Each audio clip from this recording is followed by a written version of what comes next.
ایک شخص کہتا ہے میرا باپ بڑا گنہگار تھا، میں نے غسل و کفن دے کے اسے دفن کیا، رات کو خواب میں اپنے باپ کو دیکھا، تعجب تب ہوا جب میں نے اپنے باپ کو جنت میں دیکھا۔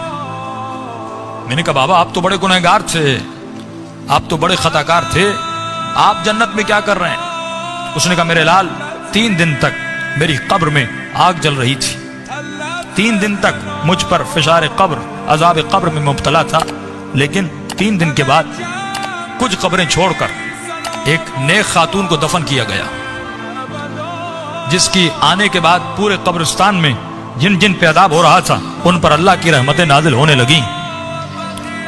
فرمایا نور برس رہا تھا۔ کہا بابا یہ کیسا نور تھا؟ کہا جیسے اس کو دفن کیا پہلی رات بھی، دوسری رات بھی، تیسری رات بھی اس کی قبر میں حسین ابن علی آتے تھے۔ فرمایا جب اس خاتون نے میرے عذاب کو دیکھا، فرمایا اس کے دل میں رحم پیدا ہوا، اور جب امام حسین اس کی قبر میں آئے تو اس نے کہا مولا مجھ پر تو رحمتیں ہیں، لیکن یہ بھی آپ کا چاہنے والا ہے، اس کی قبر میں عذاب ہو رہا ہے، میں چاہتی ہوں میری خاطر آپ اس کی شفاعت کر دیں۔ کہ اس وقت امام نے دعا کے لیے ہاتھوں کو بلند کیا، میرا عذاب ختم ہوا۔ کہ بابا وہ خاتون کون سی تھی؟ کہ اس کا نام یہ تھا، اس کے شوہر کا نام یہ ہے، فلاں محلے میں رہتی تھی۔ یہ نیند سے اٹھا، اس محلے میں گیا، اس شخص کا نام پوچھا، کہ فلاں خاتون آپ کی زوجہ تھی؟ کہا۔ کہ اس کا کون سا ایسا عمل تھا؟ کیا وہ بہت زیادہ نمازی تھی؟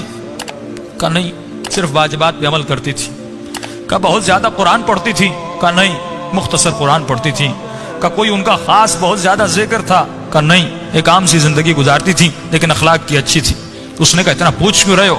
اس نے سارا واقعہ بتایا کہ آپ کی زوجہ کی خاطر میرے باپ کی شفاعت ہو گئی، کوئی تو ایسا عمل ہوگا جس کی وجہ سے امام حسین اس کی قبر میں گئے۔ تو فرمایا ایک عمل تھا جو کثرت سے کیا کرتی تھی۔ کہ وہ کون سا عمل تھا؟ فرمایا روزانہ زیارت عاشورہ پڑھا کرتی تھی۔